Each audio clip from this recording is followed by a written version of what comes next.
This thing is on. Yeah, I believe that.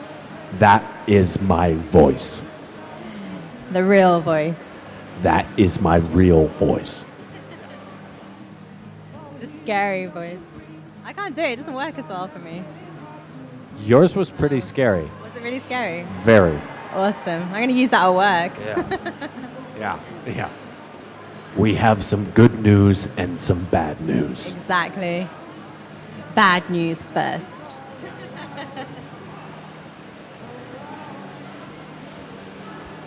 Oh, we're on. Okay. We're on. Hi, We've guys. been on for like 20 minutes. That's true. We've just been chatting to ourselves, really. Sorry, guys at home. Welcome back to the MCM Buzz stage. And if you haven't realized already, we have the fantastic Lucas Bryant with us. Say hello, everybody. Hello, everybody. How are you today? I'm very well, thank you. Thank you for having me back. This is my favorite place to be in this whole room. Oh, thank you for saying that. It's You got cozy. It is cozy. Have you been around the convention much? Have you looked at some of the stuff? Not much at all, sadly. I haven't had much of a chance, but I think maybe after this, you're going to show me some cool stuff. I will. We'll take you on a tour. Thank you. But are you nerdy at all about any of the kind of stuff here? So either TV shows or certain anime or anything like that?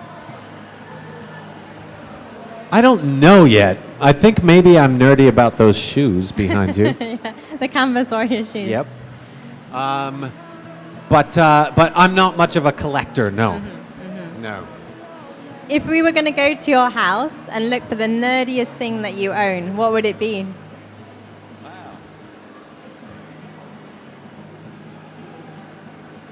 I guess it would probably be, no,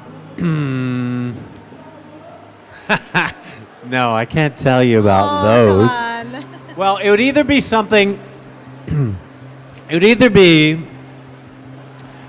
definitely be, I've got some really special undergarments. Uh-huh. I wouldn't say they're they're nerdy. I've got some nerdy undergarments. Are we talking like Superman briefs? Right, Yeah? something like that. Oh, that's standard. Yeah, Yeah. standard. Something like that. Yeah, loads of people have those. Yeah, okay, good. Yeah. So it's not that Not surprising, at all. really. People would But actually you're be at surprised if I Comic-Con. didn't have Right. Superman undies. Exactly. Right. Yeah. Okay. Yeah. But are they Superman or someone else? There's something like that. Superwoman? I have Superwoman Supergirl? underwear. I've got Catgirl undies and I've got Supergirl undies. I've got 7 pairs of each, and I just alternate Oh yeah. days of the week. Supergirl Sunday. Yeah. Yeah? Yes. Yeah. So you'll be wearing those tomorrow. That's right. Awesome. Good to know. Yeah. So thank you for coming back to speak to us. Yesterday we had a long chat about Haven, but I still had a couple of questions about that. Sure. I mean, because obviously you're on the show for about 5 years. Yeah. What would you say the predominant thing was that you learned from being on Haven? Wow. Hardcore question. Huge question. I mean, because there are many ways to approach this answer. What is the... You know, it was something... I probably said this to you, and I know I've said it in other situations, but... so it might be boring. I apologize if I'm boring you already. But... Never. And I talked about this a lot in the last season, that... I guess my biggest lesson, this is just lame and cheesy and boring, but the biggest lesson for me was just to appreciate the people around you when you're around them, and the thing that you're doing as you're doing it, you know? Mm-hmm. Making a TV show, we're so often focused on the product, the end product, you know, that's gonna eventually, like sometimes a year later, be on television or be in theaters a couple years later. Yeah. And by the time that product actually comes out, as the actor, you're so removed from it, you know? So I realized, I think, finally, to just really appreciate the doing of it, because that was a thing that was immediate. And then I think in a way that translates into the final product, you know? Yeah. But when you're focused on the future, you can't really appreciate where you are. So that was a big lesson for So- me. Be in the moment. Absolutely. And That's I a good think, you know, lesson. as an actor, that's something you're always trying to do anyway. Yeah. So, yeah. I think that's a good lesson in general. And would you say that you feel like that now, like on your new show? Do you say that you appreciate being there? I do, definitely. Yeah, that's the thing that's most important to me is, and, you know, the thing that I love about interactions like this or getting to meet fans and stuff is the people that I'm meeting, that I'm getting to talk to, that I'm working with, and you know, those relationships and appreciating and enjoying each other and supporting each other to do your best work. I mean, I've decided that that's my purpose. That's how I roll. I'm not going to be one of those. Although I like the idea of being like Captain Mysterious or being like, what's up with that guy? Like, you can never quite put your finger on him. I'm not.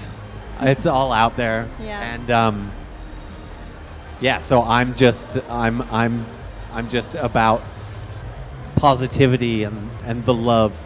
Well, I love that. You are a fun, heart on your sleeve kind of guy. But I remember watching you first in a movie called Perfect Plan with Emily Rose, and you play a really convincing murderer. Yeah. Is it like a bit unnerving when people tell you that you're really good in that role? Well, I'm a really good murderer in real life. Oh, right, so right, I just see. use that part of myself. Uh-huh. Is it unnerving? No. No. I think a really good murderer or bad guy would be someone that let's talk about how to be a great murderer. Would be someone that, you know, is someone that you would allow to get close to you. I mean, that's terrifying.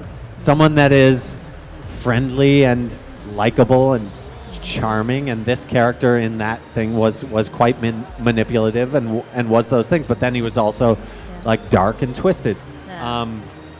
But that's terrifying to be nice, a nice murderer. Yeah. Yeah. That's creepier. It's very creepy. Yeah. Why'd you have to bring that up? Sorry. All right.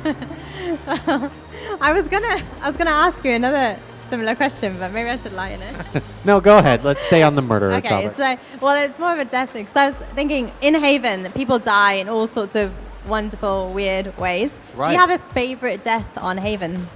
Oh, wow. Good question. Thing. Favorite death on Haven.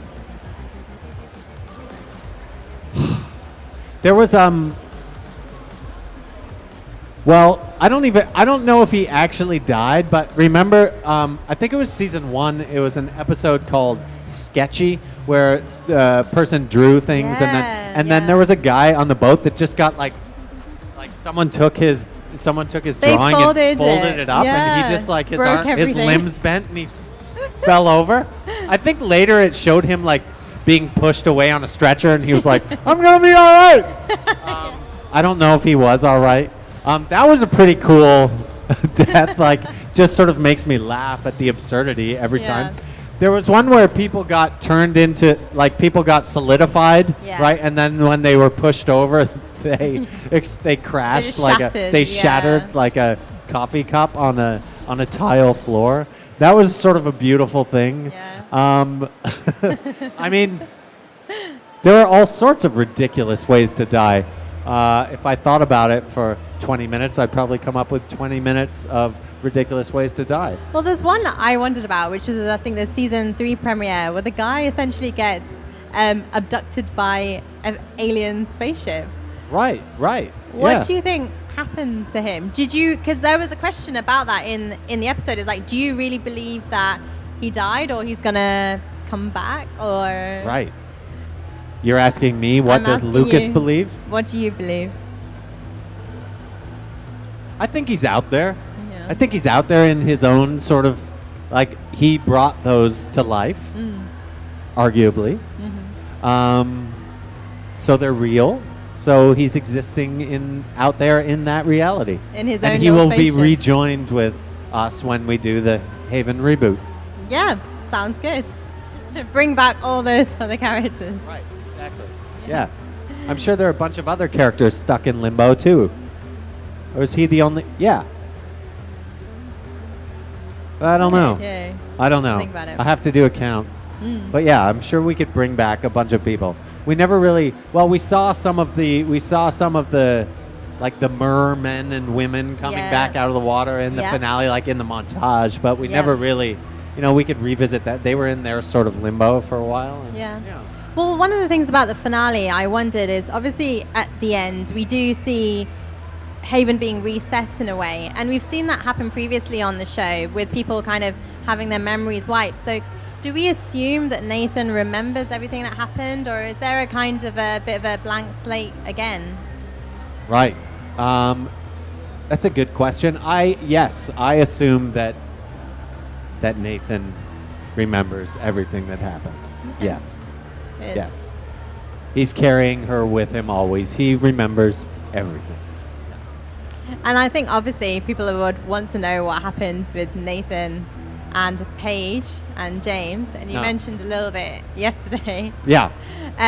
But do you know if there were ever any plans past the season 5 finale to carry on the story, or was it always going to finish then?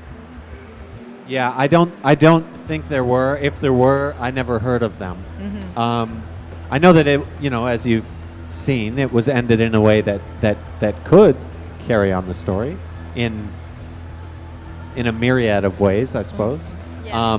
So it is always open-ended, and like we said, Emily and I, we will do it late into our 70s, 80s, 90s, whatever it takes to come back and tell more of those stories. I think it's definitely possible. Well, anything is possible in that world. Well, we would love to see that. And it's true because the sci-fi world does open up a myriad of possibilities. One being, especially on the Sci-Fi Channel, crossovers. And they're all the rage at the moment. Right, sure. If you could have Haven crossover with any show out there, what would you want to do? Huh.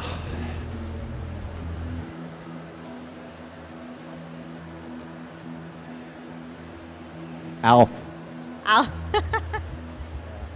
Alf would come to Haven. Yeah, I think so. Just Or hang we could out. show up in his house. Oh, yeah? Although that would be a bit. I think it would be better if he came to Haven. He might fit in a little bit better. Yeah. Yeah. Yeah. What would Alf do in Haven? Oh, he'd probably just go out for lunch. I would probably take him out for breakfast. Pancakes. He would probably do some fishing with Dwight. Yep. And he would probably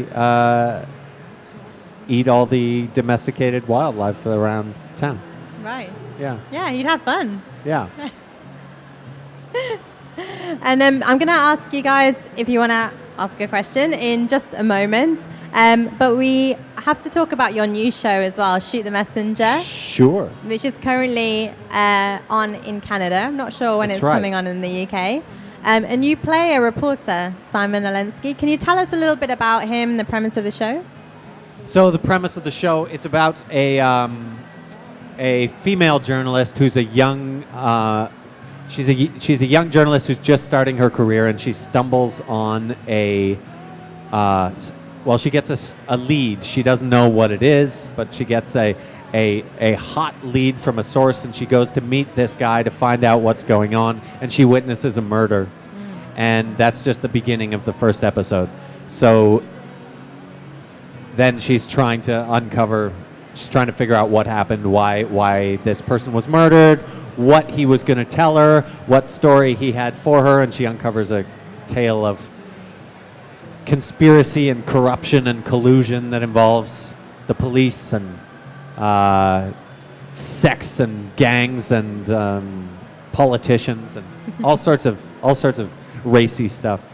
And I play one of her colleagues at the newspaper who becomes a partner of hers and is working on this story with her. I mean, essentially, it sounds like you have a female partner and you're investigating a murder.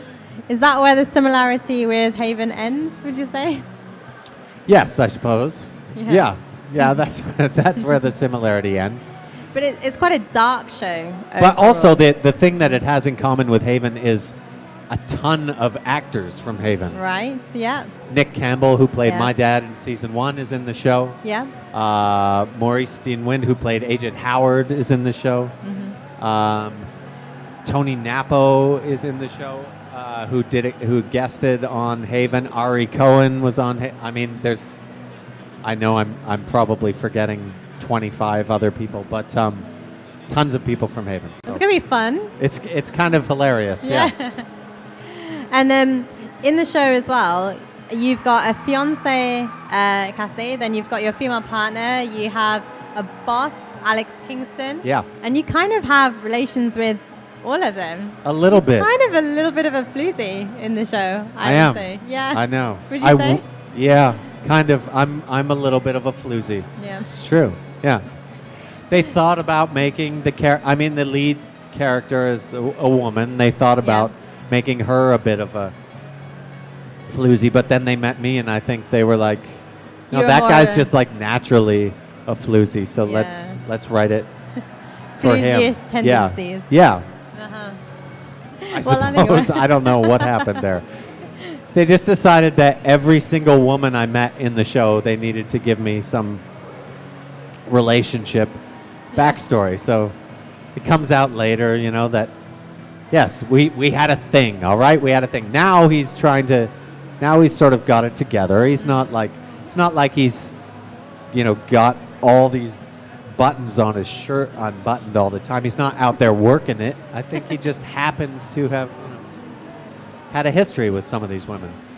Do they explore that much in the show? No, not really. It just happens to be there. Yeah, it just happens to be there. Actually, it's kind of cool. I thought, because it is suggested when Alex Kingston plays she's the editor of the newspaper, and it is suggested that they had some, past relationship.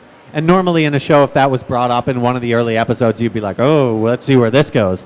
And it would get, I don't know, he would get jealous or she would get jealous or someone would get jealous. It would become a thing further down the road. But this is not. It's just kind of cool. It's like an adult.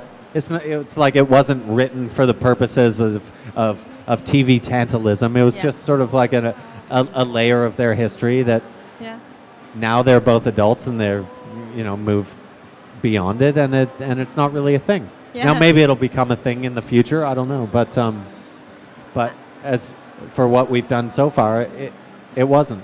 I'll have to wait for season 2 and see. Right. So I'm going to give you guys a chance to ask some questions. Before we do that, you probably don't remember this, but when we were on set together in Haven, Yes. we took a few selfies. Okay. And here at the Comic-Con, you actually were my first selfie. I didn't know what it was First until you selfie told ever. me. Yeah. And I don't remember. It was a little bit random. That was the first one we took? That was No. the one we took on Haven, but here was our first. It was the first selfie you ever took? Yeah. It was probably my first, too. Was it? Maybe.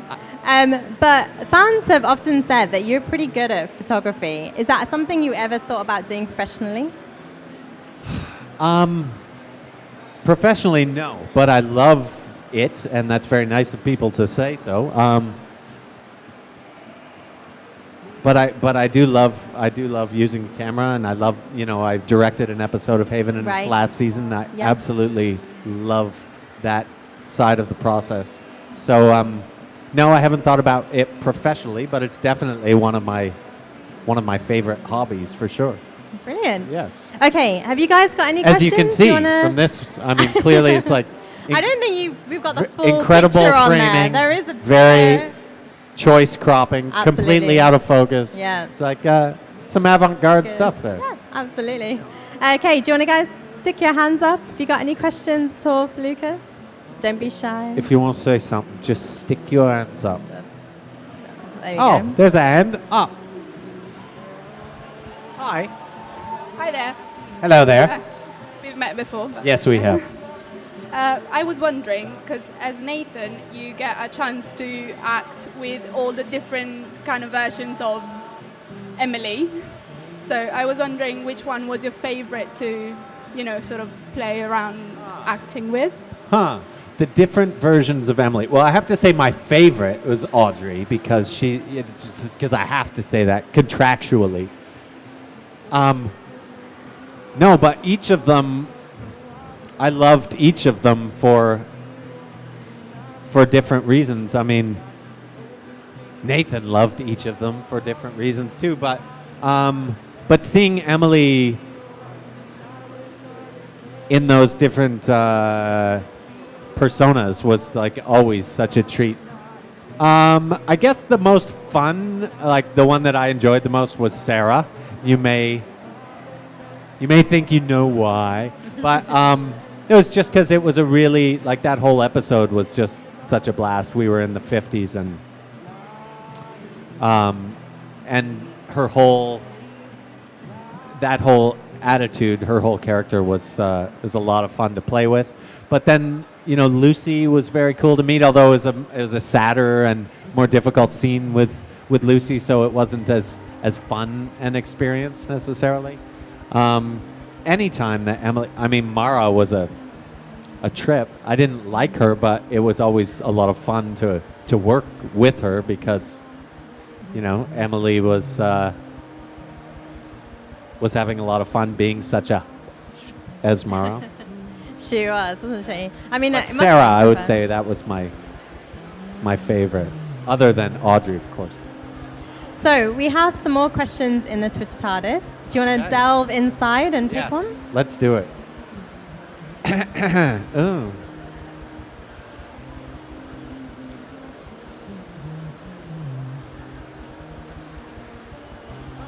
Hey, this is something I already said. Home Sweet Haven says, I'd love to know how awesome it was for Lucas to work with so many of our past Haven favorites on his new show, Shoot the Messenger. There was Nicholas Campbell, Brenda Basnet, Maurice Dean Wint, Matt Baum, and Ari Cohen, and Tony Napple. That's a lot of familiar faces. Yes, it's true. I already said that. Yeah. Yeah, it was amazing. And also we had a lot of familiar directors. Sutherland, who is one of the creators and main forces, he and his wife, Jen, behind Shoot the Messenger. He and I met on Haven. He was directing. So we hit it off on that, and that made him think of me for this show. Yeah. And he brought on T.W. Peacock and Grant and other directors who had worked on Haven too. So it was like, it was a really nice reunion tour. Yeah. Megan, the first AD, who was on Haven as well. So, yeah, it was lovely. What have I got?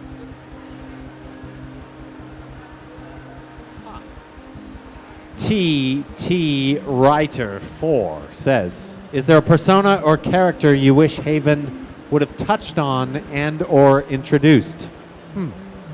Well, for me, I would have liked to have known about Nathan's mom.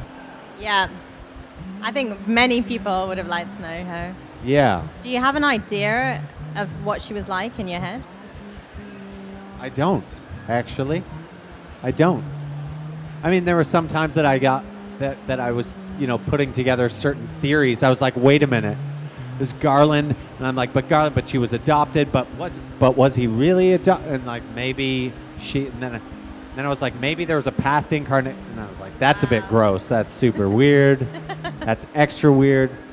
No, I don't know what she was like, and I would like to have known more. There's a hole in my being, Do you know if the writers had any ideas to introduce her at any point? I don't think so, because I asked them about that. Yeah. And no, I never got. I think the closest thing I got was "we'll see." Okay. We'll see, because they all have very high voices. We'll see. Okay. Last Twitter question, and then we're going to play a game. So, yep. Audrey Rose Haven says, my cue is, when are you two going to release an album together? Hashtag, seriously though. Seriously though? Seriously though? In the bright future. No, seriously though, it is in the works. Oh, wow. I mean it. What kind of music? Like good music. What kind of music? I don't know. It's like couple of voices and guitars kind of music. Folksy. Folksy kind of stuff. Yeah. Down Wow. home, like small town kind of stuff. I'm interested Haven to hear music. that. Haven music. That sounds good. Okay, so I did say we were going to play a game, and it's called Name That Trouble, where you're going to show you a picture of people who had troubles on Haven, and you've got to tell us if you can God. name the person or name the trouble. We'll see how you go. I know you're going to have atrocious at this. to. I'll help you. Okay. Okay, so shall we show the first picture? Start off easy. Come on.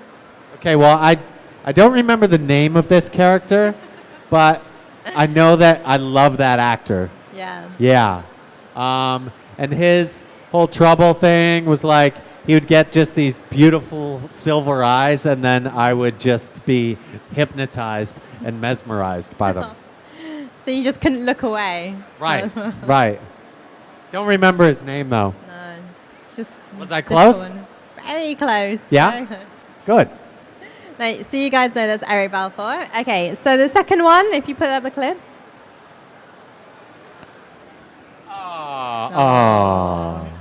Oh, well, this was the episode that I directed. Yeah. And that guy's name is Rossif Sutherland, and that lady's name is Emilia Rojas, and she is lovely, and he is an excellent actor who came and did I think a beautiful episode. I loved it. So he was the Sandman, and his trouble was that, well, this is how he looks in his reality, but in Haven he had all these scars all over his face, terrible accident that he was in, and his trouble was that when he touched people, he put them to sleep-ish and trapped them in his dream world. Yeah, kind of creepy. Is that the answer you're looking for? Yeah. Okay, so I win? You're winning. You're Okay, completely good. winning so far. Okay, third clip.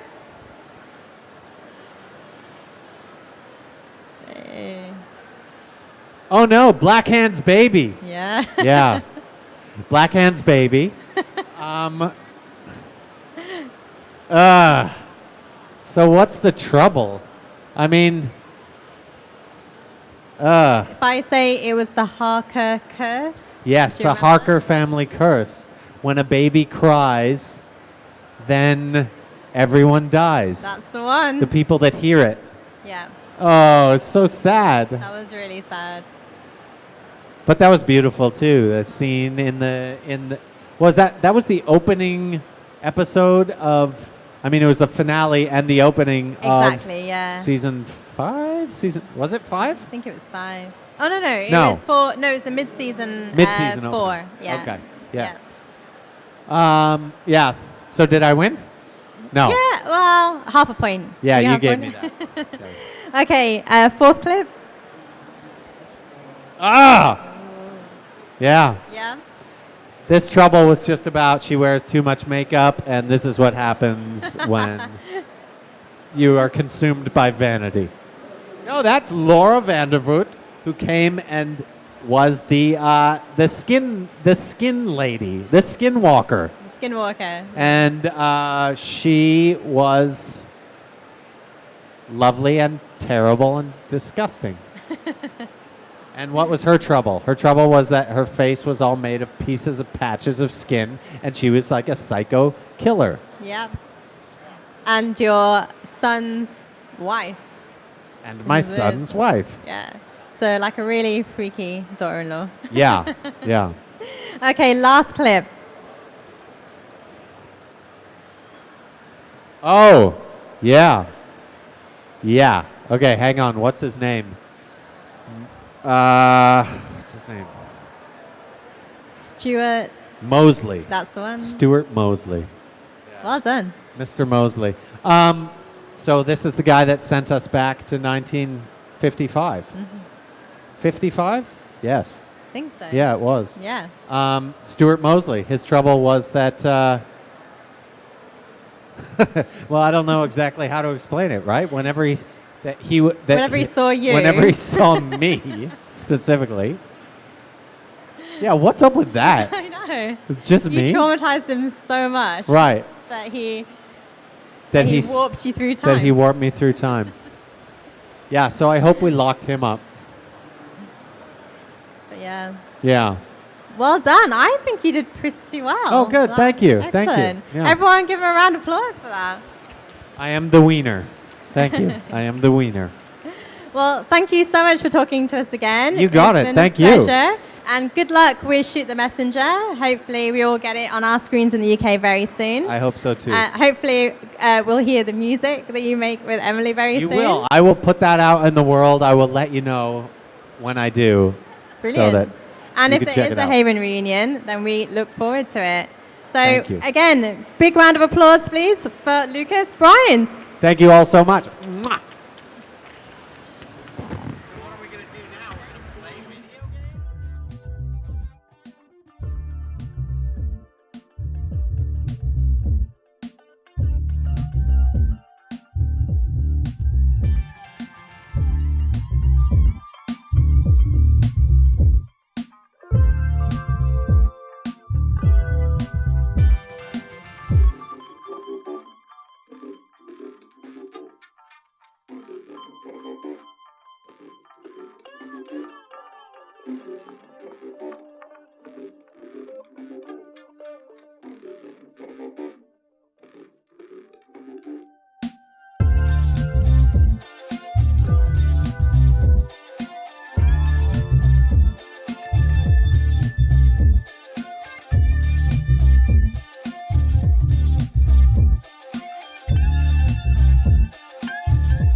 Should know much better not to fall for a girl in a sweater. She was cute, she was nice, she was fun. God knows how I told my mum. I could not help but stare.